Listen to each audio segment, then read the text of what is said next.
You trust your pet more than most people. Not because you hate humans, because your brain has learned a simple rule. Some bonds are safer. Psychologists call this attachment. A pet can become a secure base, the place you return to when the world feels sharp and loud.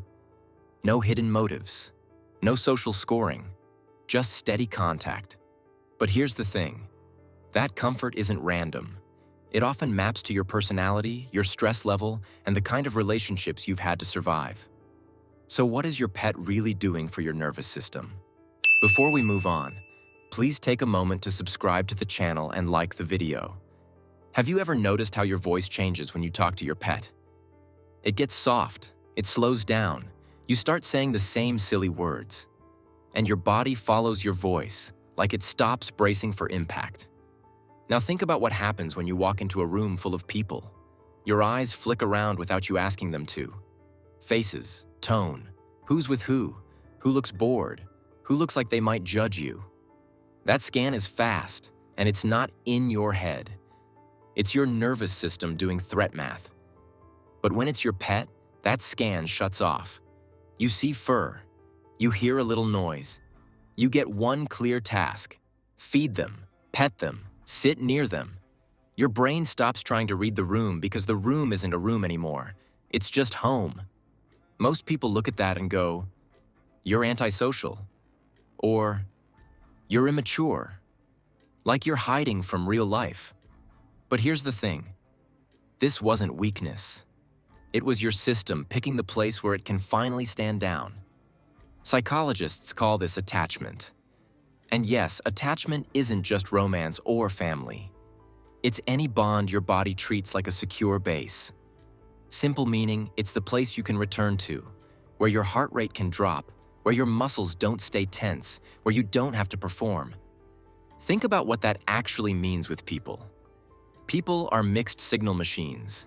Someone says, "I'm fine," and their face says, "Try me." Someone laughs, but it's a laugh that also tests you. And under all of that sits social comparison theory, which is just a fancy way of saying you feel like you're being ranked. Smarter, cooler, more successful, more liked, less liked. You can feel it even when nobody says a word. So you stay a little guarded.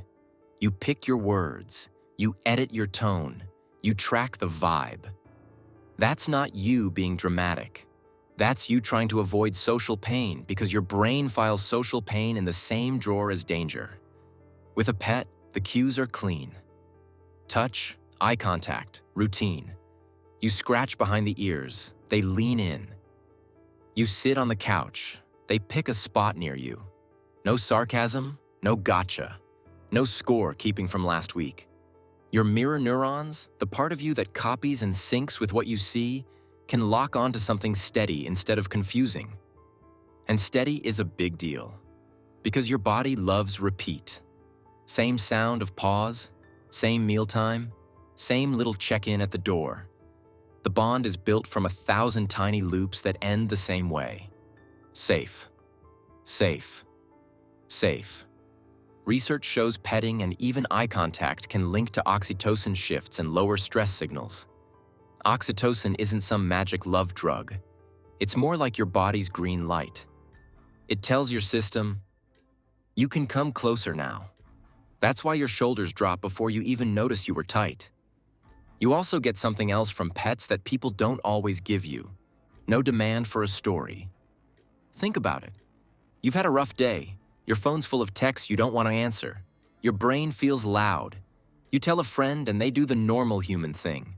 Questions, advice, a plan, a here's what you should do. Even if they mean well, it can feel like work. Then your dog just sits there. Warm wait, slow breath, no fix. Or your cat shows up like, "Yeah, I live here," and curls up 2 feet away like you didn't earn it, you just belong near it. And weirdly, that feels like respect. So your brain does something different with pets because the bond is low noise and high repeat. Oxytocin isn't magic. It's your body learning. This contact is safe. Which brings us to the part most people get wrong, because this isn't just about comfort, It maps to your personality. Most assume cat people and dog people are just jokes, like it's a mug you buy at the mall. But the pattern shows up again and again. The pet you click with tends to match the way you handle stress, closeness, and control. So let's break down the big five in plain words. Openness is how much you like new ideas and new ways to do things. Conscientiousness is your need for order and follow-through. Extroversion is your social fuel. Agreeableness is your soften-the-room setting, how much you smooth edges. Neuroticism is your threat alarm, how fast your mind jumps to something's wrong. But here's the thing. It's not that cat people hate love or dog people need attention. It's that each pet rewards a different coping style, and your brain likes rewards that feel fair. With cats, closeness comes in small bids. A slow blink, a brush against your leg, a choice to sit near you, not on you. You don't get constant feedback, so you stop chasing it. You learn to wait, to notice, to let the bond build over time. That often fits higher openness because you're okay with a relationship that's not scripted, and it fits comfort with independence. You can feel close without being tangled up. Think about it. You're on the couch. Your cat hops up, circles twice, and lands just out of reach. That's not rejection. That's a boundary with a little trust inside it. You don't have to talk. You don't have to entertain. You just share space, and your nervous system reads that as stable. Dogs are different. Dogs hand you clear signals. Tail, eyes, body lean. They look at you like, what's the plan? And that pushes you into structure. Wake up, fill the bowl, grab the leash, walk the same block. That lines up with conscientiousness because routine is basically emotional regulation with a calendar. And the walk isn't just for the dog. It's executive function on a leash.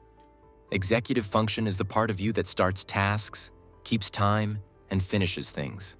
When life feels messy, a dog forces a simple order. Shoes, keys, outside. You get momentum before your brain can argue with you. Now add the compensatory piece. If human bonds felt unreliable, pets become the bond where you control the inputs. Food, timing, space, repair after conflict. That's internal locus of control in real life. Internal locus of control just means you believe your actions matter. With people, you can do everything right and still get ghosted. With a pet, the loop makes sense. Care leads to trust. Miss a cue, you can fix it. No speeches, no, we need to talk, just better timing next time. And you don't have to be cold or broken for this to happen. Sometimes you just grew up around mood swings, or you had one too many friendships where you had to guess the rules. So you pick the bond with fewer traps. Research shows pet attachment tends to link with traits like neuroticism and conscientiousness. That makes sense. If your threat alarm runs hot, a stable bond matters more. If you're built for routine, daily care feels grounding. And a lot of studies find dog owners report higher attachment on average than cat owners, which fits the faster feedback loop dogs give you. Quick dark triad check, because people love this one. Narcissism, Machiavellianism, psychopathy. The dark traits. People assume that if you score high on those, you can't love animals. But findings are messier. Dark traits don't cleanly predict low pet attachment, which tells you something important. Pet bonds don't follow the same rules as human social games. So, preferring your pet over people isn't a sign something is wrong with you. It's often a strategy. A stable bond that buffers loneliness when human networks feel loud, judgy, or unsafe. So the real question isn't, why do you like animals? It's, what kind of relationship does your brain trust enough to relax inside? You pet feels safer than people because the bond is clear, repeatable, low on mind games. This wasn't you being too sensitive. It was your nervous system choosing what works. Dr. Lacey Parker puts it like this. While the rest of society tends to judge and misunderstand HSPs, we can find solace and comfort in the presence of animals. If you've got a high threat alarm, that tracks. Research shows traits like neuroticism and conscientiousness can predict strong pet attachment. So here's a clean self-test. Do you go to pets for quiet control or for structure and momentum? Drop a comment and share your story. Hit like and subscribe because we dive deep into psychology that actually explains how your mind works.